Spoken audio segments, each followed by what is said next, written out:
Hello, viewers and listeners, and welcome to another episode of the Afro Gamer podcast. Today, we do have a special guest with us. I would allow her to do the introduction because she has so many laurels, literally, as someone in the game development industry. Her name is Sid in Cube.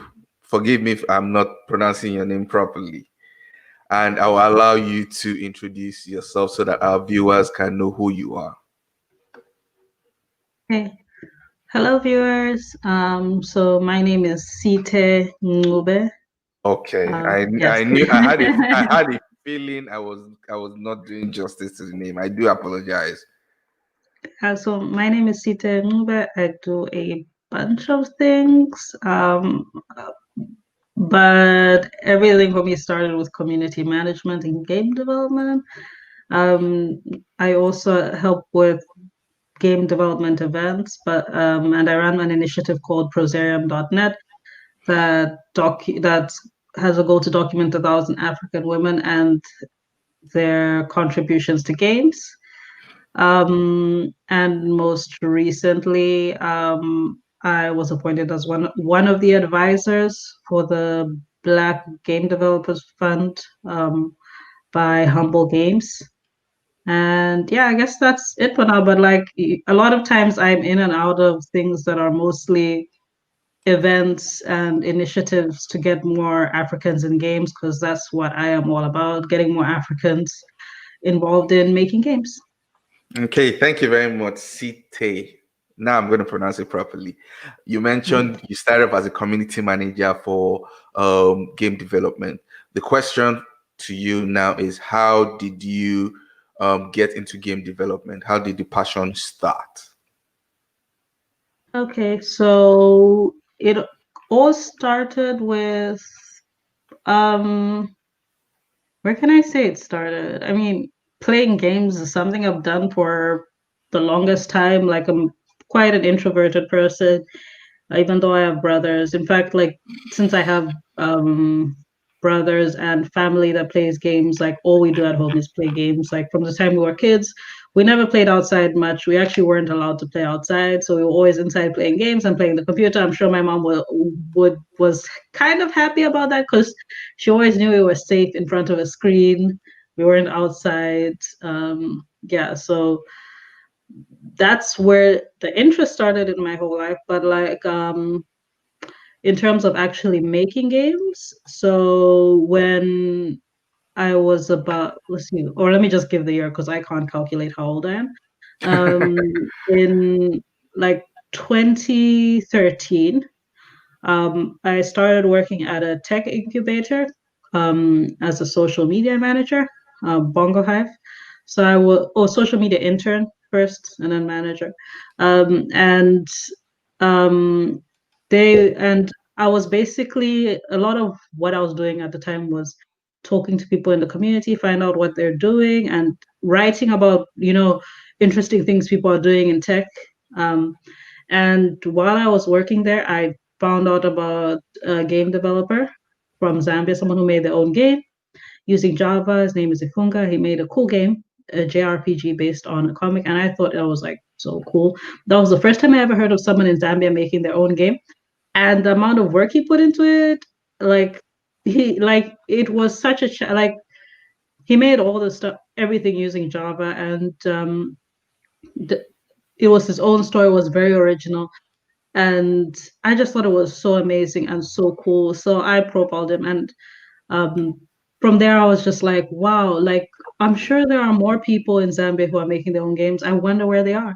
So I wanted to, so for, like I kind of wanted to have a community where we would not only find other people who are making games in Zambia, in Lusaka, Zambia, more specifically, but also find out people who are um, also learn ourselves how to make games because at the time I was also like I was looking up learning game development. I found out about Unity, which was a challenge, which was like seemed really tough. So I was like, okay, is there anything we can do that doesn't require coding? And there were all these little game development kits like Construct and Stencil.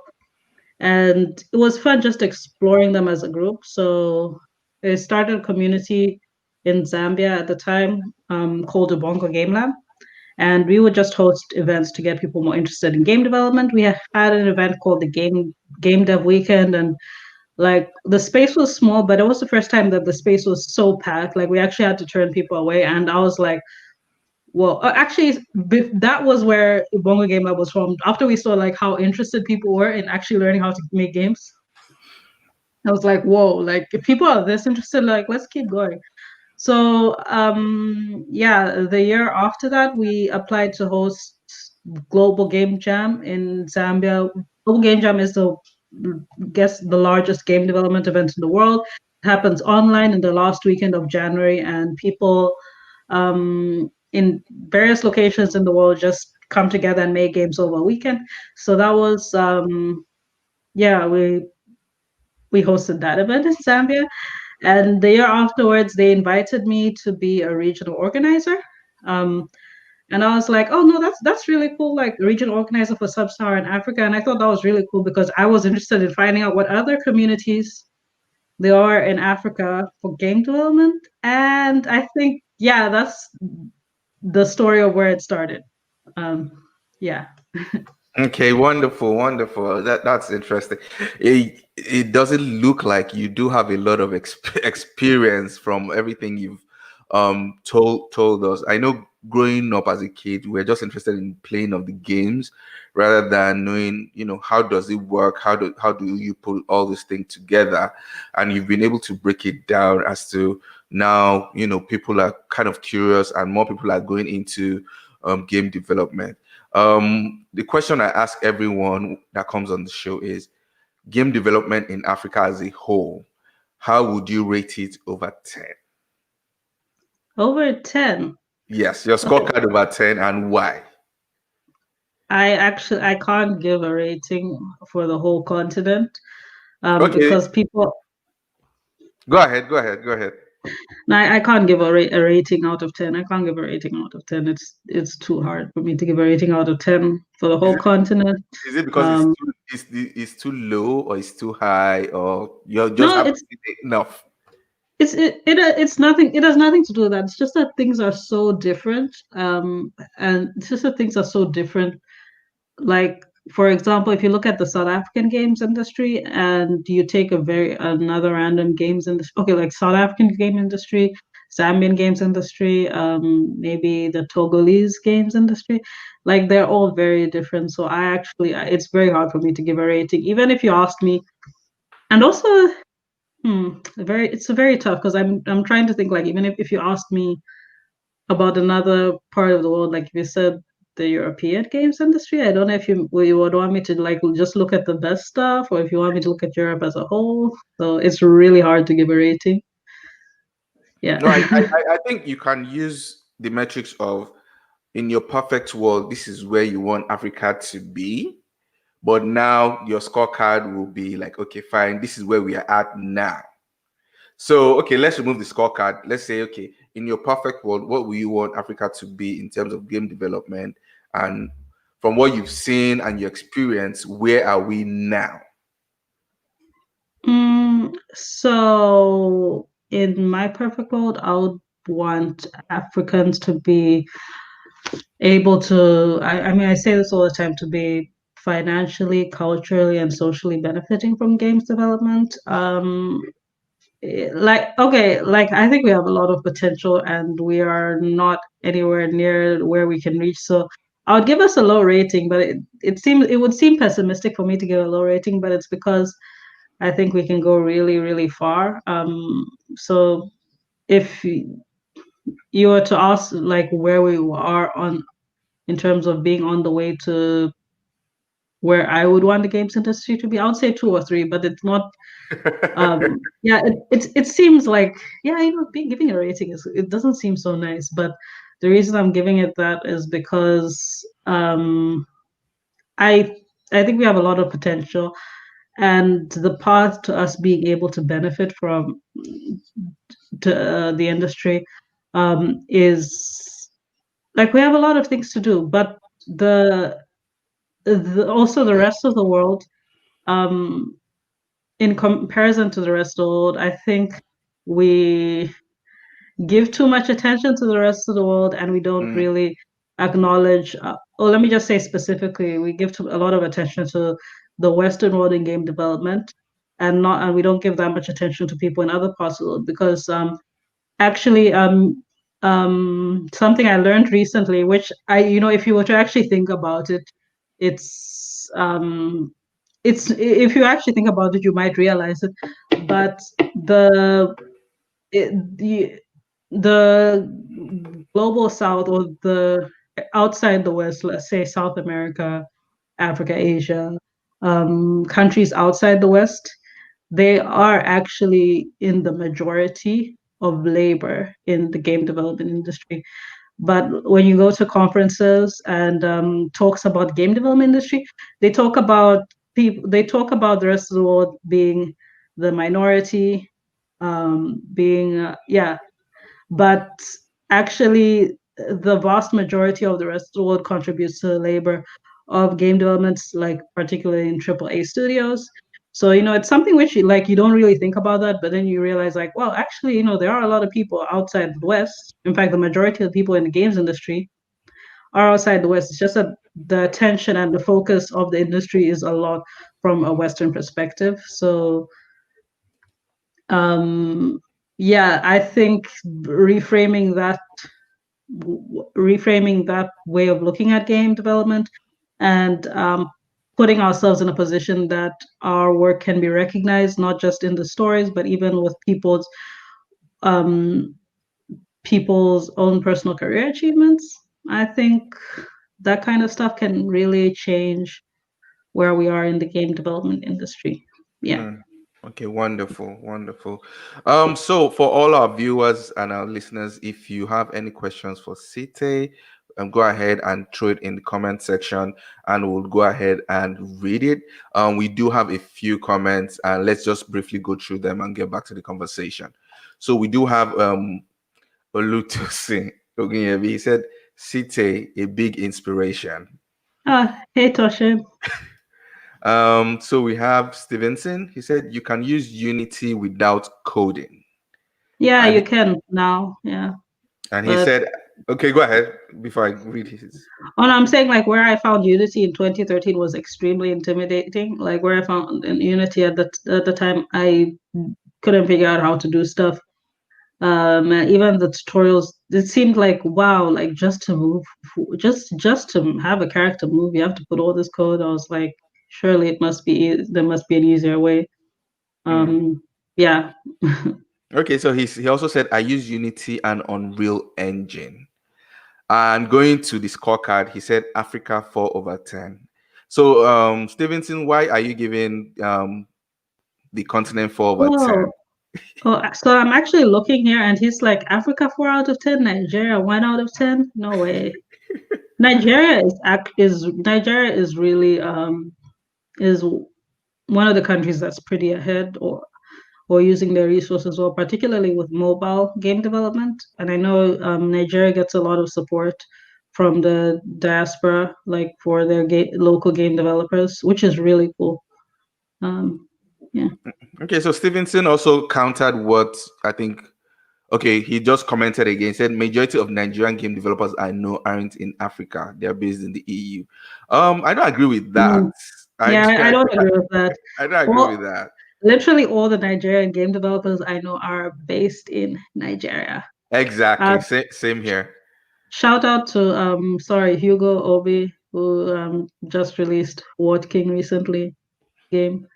I think it was in the paper in Nigeria. I saw a picture of it being in the paper. So yeah. Yeah, there are so many. All there are Hmm. so many of them. Hmm. So probably you're not networking the right way Yeah. because Oh, yeah. I mean, look, actually, if you, in terms of the amount of Nigerians in the diaspora, there are a lot of Nigerians in the diaspora, a lot. But there are also a lot of Nigerians in Nigeria. So literally, if you look, wherever you look, you're going to find Nigerian game developers. If you're looking in Nigeria, you'll find Nigerian game developers. If you're looking in the diaspora, you'll find Nigerian game developers. So it's just about where you're looking because it is not hard. It is not hard to find Nigerian game developers from Nigeria. Exactly. And Just he, here, is it? yeah, he Sorry, said, isn't Toshin? Isn't Oluwa Toshin a game yeah, developer himself? Like right here in the exactly. chat.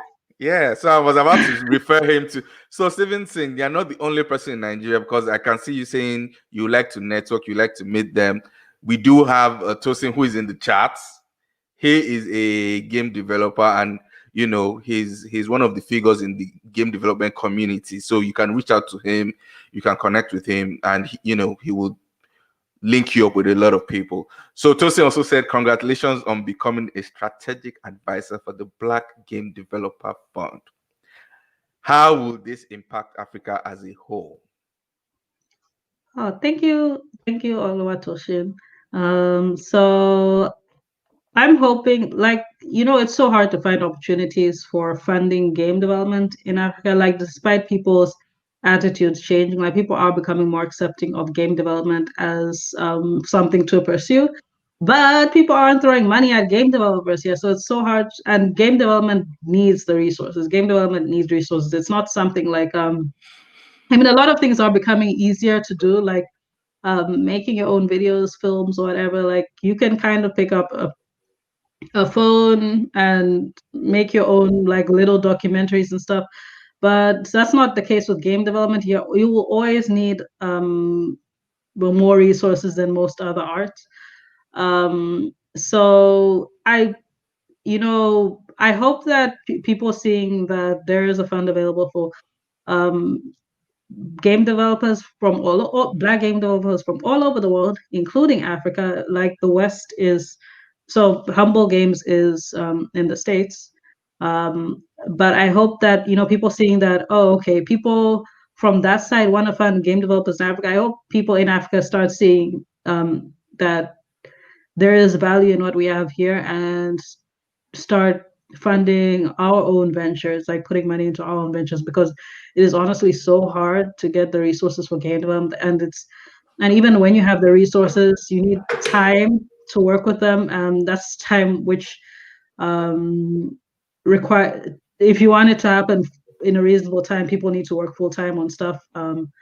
So I hope people will start funding studios, careers, and projects in games and collaborating um, in stuff as well. So that's what I hope. So that's what I hope changes in Africa as a whole. But in terms of how the fund itself will impact Africa, I guess the games which will be funded, yeah, that's one way for the industries in those specific regions to grow.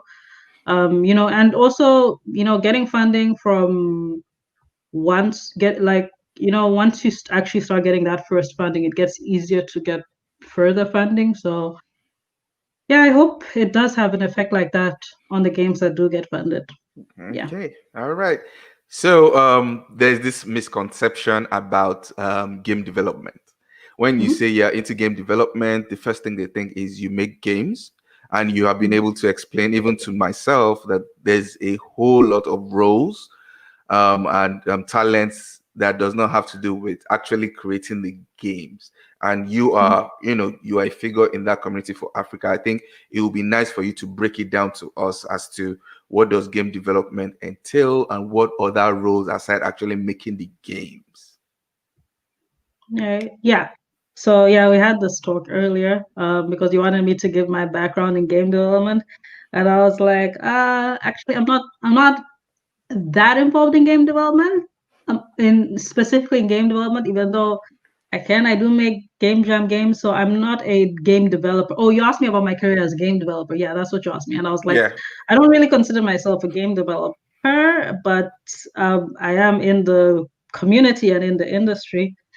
So it's kind of like how, what analogy did I think about? It's kind of like how with coding, like you can know how to code and you can know how to make websites, or you can know how to make websites, or you made a few websites, but you don't like already consider yourself right away a front end developer or a developer, like just like Mm-hmm. that. And you're still free to move around in the tech space a lot of times. Like um yeah, like just your entry into the tech space, whether it's with coding, databases, um, DevOps, business intelligence, whatever your entry space into that world is, like usually you will move a lot around the tech space. So you can kind of consider game development sim similarly to that. I hope that analogy actually works with a lot of people. The tech space. I think a perfect one would be being in the movie industry. Not everyone is going to Yeah. be an actor or a producer. They are Yeah, actually, yeah, I think that yeah, that actually, yeah, I think that is there. You're right. That is actually a better, yeah, that is actually a better analogy because in terms of the roles, especially if you're looking at the roles in game development, if you compare it to something like the film industry, you have actors, you have voice actors, you have directors, you have writers, you have producers, you have people who are doing a lot more technical stuff like the special effects, sound Mhm. engineering. um yeah, you have all of that. There are some people who can do all that. There are some people who make their own films, or and even within like the type of films that are made, you have so many different categories. Like you have people who are posting stuff on YouTube, you have people stuff on Instagram, you have people who are Mhm. making blockbuster films, you have people who are making indie films, you have people who are making films for TV, Nollywood stuff, those kind of studios. Like I think, yeah, like looking at things like that, like comparing it to that, like I think that might give people a better sense of how many roles there are actually in the game development industry. Because not everyone who is like to be in the industry, it's not, you don't just have to be a developer. You don't like, it's not that everyone in the industry is a developer. Not everyone in the industry who can sit down and just and make a game. Some people are in the industry, they're writers, they're directors, they're specifically designers. And some people's roles change a lot. Some people do all of that. Some people just make game jam games. Some people are just hobbyist developers and they still get financially supported for that. Some people make games specifically for culture. Like Mhm. and I think that's actually an interesting avenue to look at it. Like because I know that um sorry, going back to opportunities, or I know that there are a lot of some embassies do fund like game projects, but I think game projects um, for cultural reasons. And I think we should look into funding our own games like that, like people just coming together and making games for the culture. But yeah, sorry. Now back to the analogy for the film industry. Yeah, Mhm. so just like that, like you have a lot of people in games. Like you can be if a lot of how people start out is like they get an idea and they learn how to make the game by themselves. And that's how a lot of people see it. A lot of people see it as like, okay, I have this idea, I want to make a game, I make this game, I post this game online, I'm a game developer now. But there are a lot of ways you can get into game development. Maybe you just know maybe you're a good illustrator already. Maybe you're really good at writing and you contribute to writing to a game. You're working in the games industry now, or you're a part of the industry now. You're like doing writing for games, doing concept art for games, and even sound for games. Like there are those avenues which I don't think a lot of people look at, um, like when they start out on the continent, or yeah. But it's a great way to start. Like especially um have the if you don't have the resources to make a full game. Yeah, as I mentioned before, it's like really resource intensive to make a game. But if you still want to be a part of the industry, whatever skill you would like to contribute, like if it's writing, if it's illustration, if it's sound, if it's voice acting, you can try and enter from that. I don't know too many stories of people who have done that, but the thing is, I would love to see more. I would love to see more people, um, really considering, like, how can I say it? Having their dedicated space, or um, yeah, but not traditionally from starting game development, like making your own game, like yeah, writing for games, voice acting, sound, music. I think like that's another way where I think we need more Africans in game development. That's another. way people can get in. And I think more people should look into that. Look Yeah. into that. Okay, Mm. great. While you were talking, something came to mind. It's just a quick question. What do you think about? Do you think it will be smart or wise to actually have um, either game development courses in universities or have a continental game development school? But you're asking me if I think it'll be smart or wise. Mm-hmm. I don't I don't have the business acumen to determine if that will be smart or wise. But it's something which I would like to.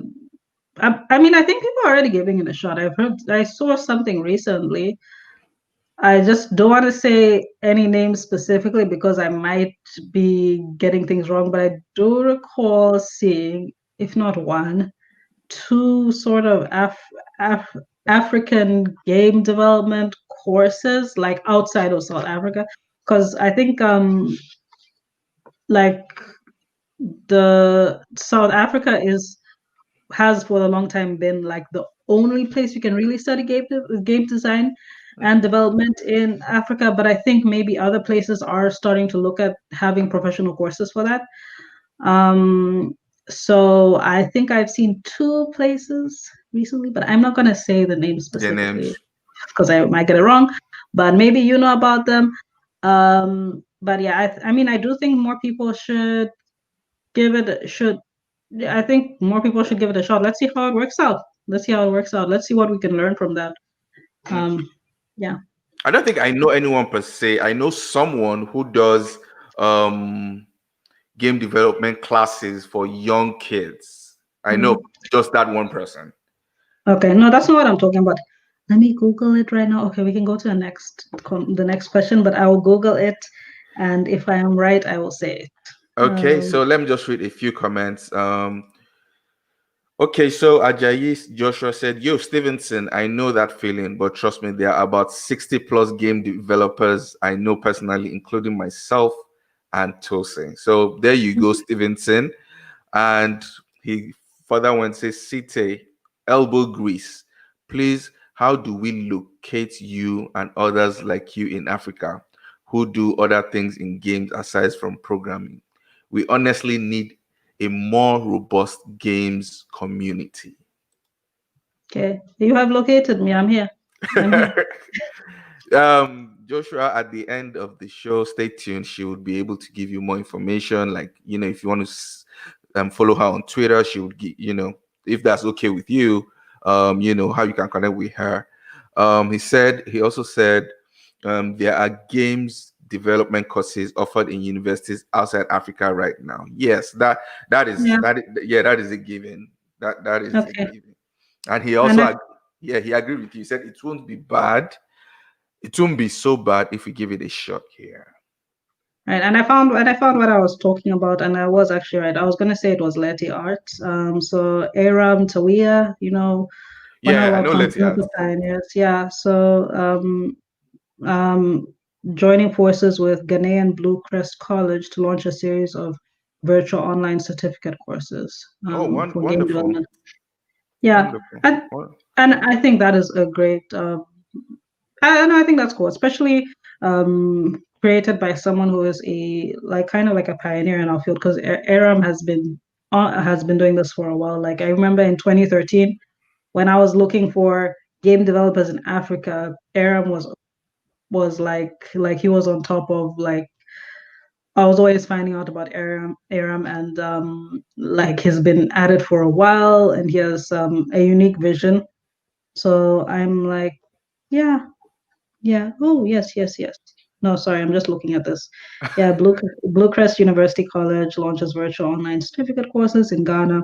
I'm sure I saw another place, but just as long as I found one to confirm that people are actually doing it, that's awesome. okay, that's good. I hope that encourages more people to be able to take a look at them and see how they can get into it. Moving forward, you have your own initiative where you Mhm. document. Correct me if I'm wrong now. African women gamers or Black women gamers. I know it's one of them. Could you tell us more about your own initiative? Yeah, so it's not African women gamers, it's African women and their contributions to games. So Okay. yeah. So kind of so one of the most yeah, so in terms of visible representation in the games industry, like myself as an African woman, very hard to find other African women. And but the thing is, I know so many cool women who have actually done stuff in games or who have actually have an interest. And I just think it would be a good idea to highlight African women in games so that people can see to encourage other African women to participate in games and also like to already show the achievements of African women in games and even the women who aren't specifically in games but are contributing to games. So that's my initiative currently. We're in the process of hiring someone to help us with that because I'm a bit busy with other things. But of the people I've interviewed, and there are so many people like who are actually in my database who I'm reaching out to and getting interviews from. And it's really cool, like seeing people who even I didn't know about, and just hearing more about the people who I know about, and putting that all out there. If you check our website right now, we have 14 interviews at the moment, and it's people from all over. And when you hear their perspectives and what um, they want to see in the industry, it's really enlightening.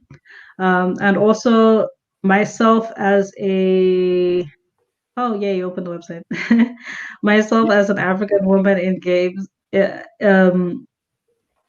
like a lot of times I'm asked to speak at events or give my opinion on things, and I'm like, why is it always me? I'm not the only one. I'm literally still learning this. There are people who have done way more than me. Why don't you guys talk to them? Like that's what I say inside.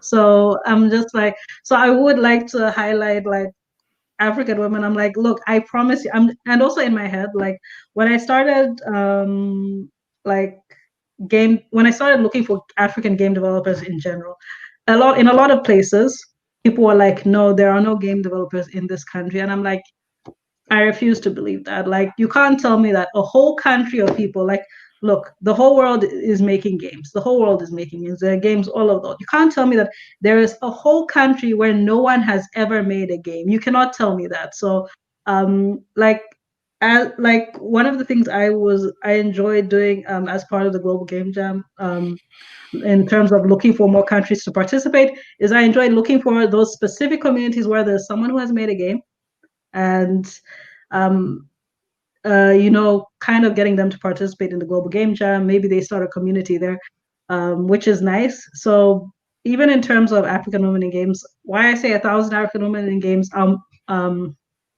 women's contributions to games is off the top of my head, or not off the top of my head, just in my heart, maybe I can say, I am sure. Like I'm just like, look, there are easily 100 African women who are actively in games. Like I, I might just have to look for them, but they're there. So I was like, 1,000 over 5 years should not be hard because I'm not just talking about like people who are actively in games, just anyone who has ever contributed to a game, whether it's through sound, whether it's through writing.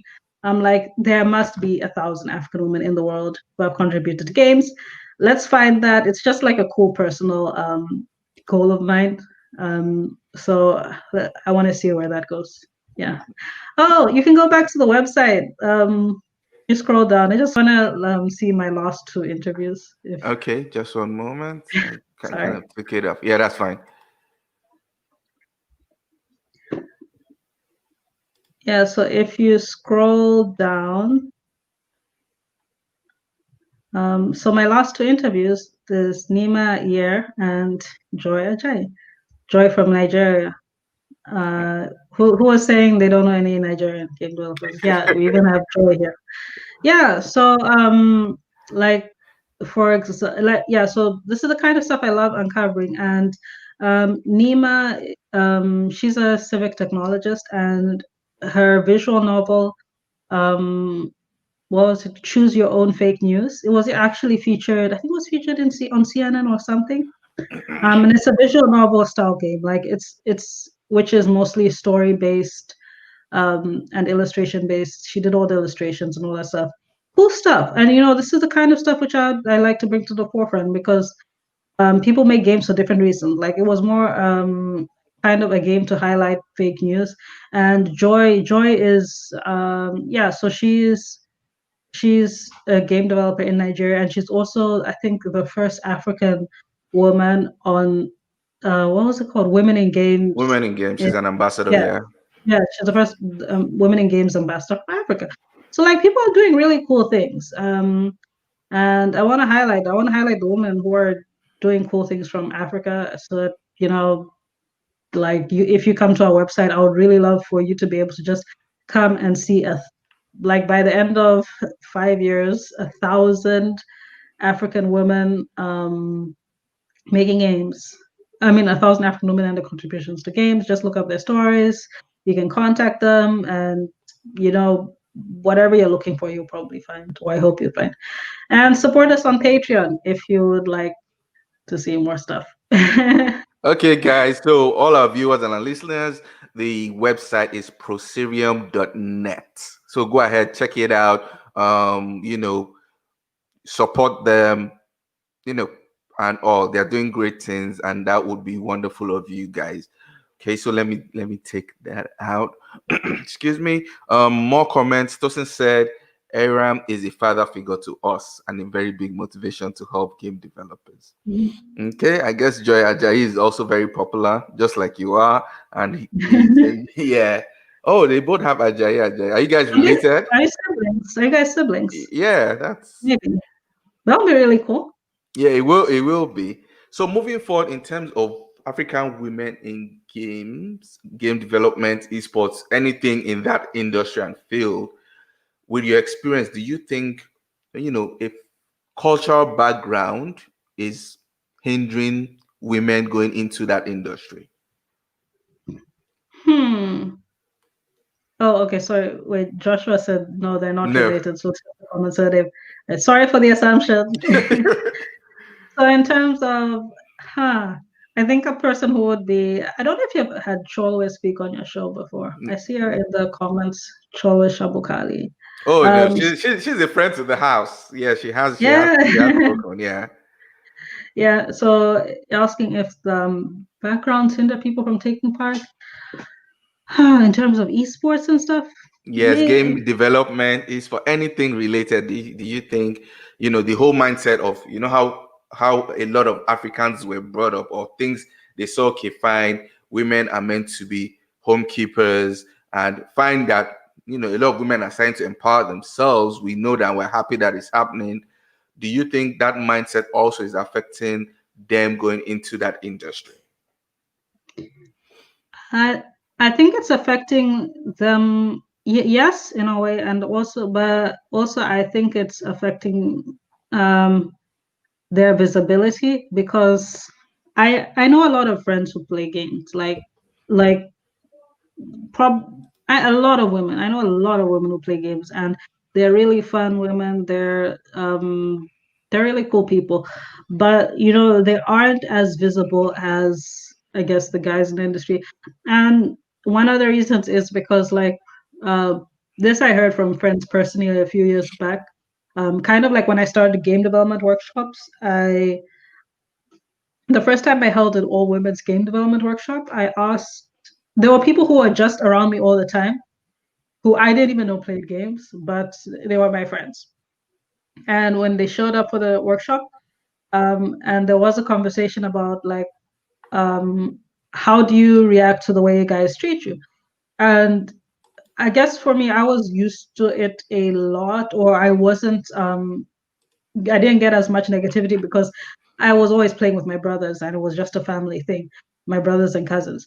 But for them, they didn't like the reactions which guys had to them playing games, the comments and all that stuff. So it would discourage them from being visible. So, and I definitely still see that happening today. So it, I think that's something which does hinder the progression of women in, or the appeal women have to this career field, because you don't want a lot of negative attention. I mean, in anything you do, you don't really want a lot of negative attention. And um, something which even I get annoyed by um, is when you're already existing in a space and people question your existence like you're not already there. Like um, it's such a boring conversation asking me, oh, you like, or being surprised that I play games. It's like, okay, what do you want me to say after that? Like, oh, you're a girl, you plays games. I don't know a lot of girls who play games. I don't know what you want me to say after that. Like, yes, I'm here. Like you see me, I exist. Like I don't know what you want me to say. You want me to say, oh no, I'm just pretending, or I don't know what, or I don't know what you want me to say. But I'm already here. I'm already having fun, and it's not like I'm here. I'm there just for the sake of being there. I'm there because I enjoy it. I'm there because I enjoy what I'm doing. Like, so, instead of getting compelling conversations about what you like, about what you do, about, you don't get a lot of compelling conversations. A lot of things are just questioning your existence in the space. Mm. And that is tiring. That is tiring. And I think even it's not just yeah, so I can see that discouraging a lot of women in the space. Um, and I mean, I did used to see a lot of times people asking Black game developers that, but I think now, um, we have more like Black game developers are becoming more well known, and and even African game developers are more well known. So it's not such a people aren't so weird about it anymore. So yeah, so I think if people like kind of change their attitude and just accept that there are women who play games and women who want to have that as a career, like yeah, I mean within the space I think people are changing their tune, but like outside of the space, like you still see people like you see someone on the streets and they find out like maybe you play games and you're like, oh, that's what you do, like it's a guy thing and all that stuff. Like even within tech you still get a lot of that, which is annoying. But yeah, I think maybe that's what's discouraging. Because in the spaces themselves, I think um, people are getting more solidarity within themselves, among themselves, like like African women in tech groups, African women in games groups. Yeah. Oh wow, I don't know what kind of guys those are, but once a lady tells me she's into games, next question, what games do you play? I'm looking for similarities, how we can play. That's me. I'm like, do you play this? Do you play that? If it's a game she's been playing, I've never heard from. Educate me, tell me more about it. I would like to get into it.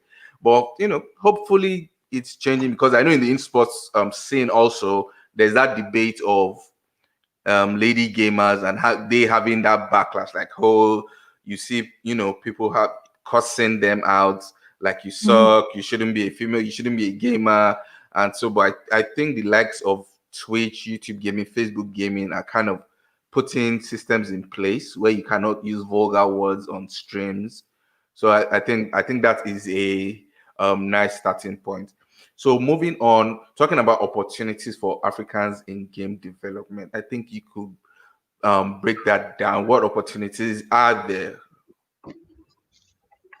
Uh, right. So, what did I mention previously? I think I did just start on this before when I mentioned that. Oh, when I mentioned that people should look at other avenues for, um, and I was talking more about like entry level, like entering, I guess, in career wise. But I Hmm. think in terms of like funding and let's see, job opportunity. Okay, job opportunities we've talked about. Um, hmm. But I guess people do want to hear more about like terms of like what opportunities there are for careers and growth. Hmm. Uh, so um, there are a lot of more recent arts or competitions, global competitions that do fund game developers. But one which has been going for a while is the Digital Lab Africa. So I remember, I think that was like literally the first time I ever saw a competition where there was a category for game development, and Wow. for Africans. And I'm like, oh wow! But there are more of those are coming about. So if you keep your eyes open for those kinds of things, and also there are game jams globally, that offer you the opportunity to collaborate with people in other countries. And I think more people should look into those because, okay, so there's a, just to go back, there's when you talk about opportunities for Africans in game development, there are so many categories under that. There's funding, there's networking, there's career opportunities, there is cultural opportunities as well. Um, yeah, so things like game jams, those are great networking opportunities that are open to people around the world. If you just look right now, so we're in the middle of a pandemic, and when everything started, like a lot of industries were facing hardships, but one of the industries which seemed to at least have a bit more survivability was the games industry, because a lot of people already work remotely and a lot more people started buying games. Um, so, so I'm hoping that that has opened people's eyes to what they can do in the entertainment industry, specifically with games, even if it's not in terms of creation, but in terms of gaming and I guess journalism and blogging. Yeah, there. I wish I could break this down in a nice chart. In a Maybe I'll nice make. chat. Yeah, Yeah, I think you maybe I'll should. make Sorry some. to, sorry to cut you short. I think you should. It will be nice to see, because when I talk to people about esports and gaming as a whole, I tell people you don't necessarily have to be a gamer. You don't necessarily have to be in a team. If you are someone who likes to tweet a lot, you can be an esports or a gaming social media person. Commentator. Exactly. Yeah, social medias and commentators. Yeah, that kind of stuff. Journalists, all that stuff. In Ex- fact, yes, like we really need, like, the way you can contribute to games, the opportunities. It's not just like you making or playing games, like, but even like just your perspective, your opinion. Like, I think the perspective of Africans is very valid. Like, even not just like in terms of people wanting cultural representation of Africans, but even just businesses, because Africa is, what is it, like, the has the largest youth population, and mhm. more people are getting phones. So people are gonna find consumer habits in Africa, um, like, valuable, uh, and even just being able to market people's games to locals valuable. So journalism, there is a lot of stuff. There's a lot of stuff, honestly. And I think people need to just think more creatively. It's not always game development. But if you are a game developer, by the way, please don't be. Another thing is, put your work out there as well. Like, don't be don't be so secluded and all that stuff. Show that you're what you're working on, because I know a lot of people tend to keep secretive because they're worried of people stealing their ideas. Um, but I mean, someone will probably do, not steal your idea, but someone could come up with your idea anyway. And if no one's ever seen it before, how do you have a claim? You won't really have a claim to it, Exactly. and all that stuff. And also in terms of us having like, it's difficult to get resources for Africans to make games.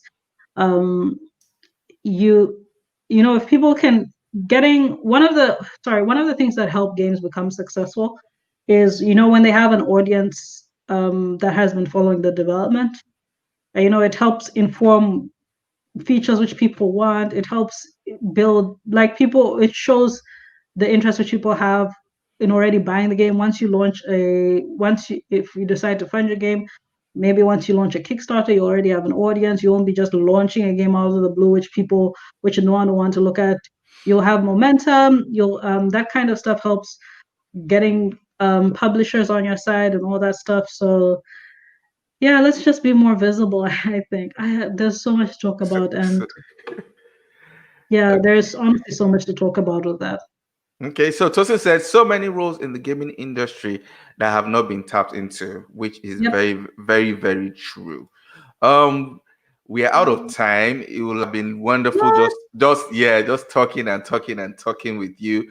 The question now is, how can people connect with you? You are a motivation. You have become a figure, a pillar in the industry. I'm sure not just the game development industry. I'm sure gamers and esports personalities will also want to connect with you. How can they connect with you? Hey, uh, in the comments of this video, no, maybe if we were still recording, but Twitter is a good place. Sometimes I'm off social media for a bit, but mostly Twitter. If you somehow come across my email address, you can email me. Um, yeah, because if I'm not on social media, I will be in my emails. I think that's it. Someone uh someone called me out of the blue. Someone found my number and called me out of the blues to ask for advice.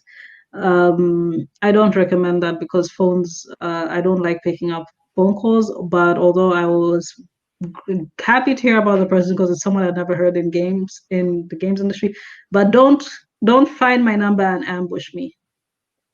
I hope that doesn't make someone actually do that.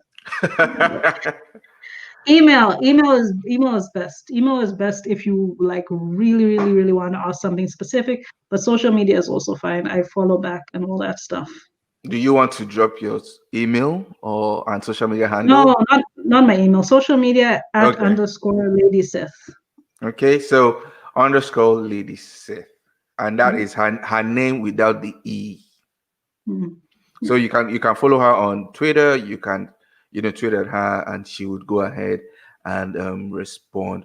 Um, okay, we do have another fan here who says, "Just out here repping the Sith." No, Yay, hey, Kole. Yeah, it's from Zambia. okay, okay. So that's once again, like I said, you're becoming a figure, and you are becoming a pillar in the community. Yes, and Ajayi Joshua has gone ahead, taken upon himself to put what the Twitter handle looks like. Underscore Lady C. Do you have any closing remarks? Any words of encouragement as we round up? Mm, yes. It so closing words of encouragement for anyone who is getting started already in the industry, make yourself visible and also be patient and persevering. Games it does take a while. The story of games is a long one usually. The story of game development does take a while. Don't be discouraged. Just keep going, keep going. We have a long way to go as an industry on the continent, and we need you to be strong. Yeah, that's it. Thank you very much for taking time out to speak with us. I know you're very, very busy and you have a lot of things on your plate. Hopefully, we can always have you back to talk about more stuff that you've done and more opportunities people in the game development industry can take advantage of. For our viewers and listeners, once again, thank you. You can always connect with us. Our social media handles are showing on the screen. For Instagram, it's the Afro Gamer. For Twitter, it is the Afro Gamer underscore. And for Facebook, it is the official Afro Gamer. Once again, what we do is we push out content, anything relating to Africa. So if you have an idea or you've done anything like Site said, if you have a project that needs to be known to the public, you can always just reach out to us and tell us more about it, and we'll help you push it out. Once again, thank you very much, and hopefully we'll see you on our next episode.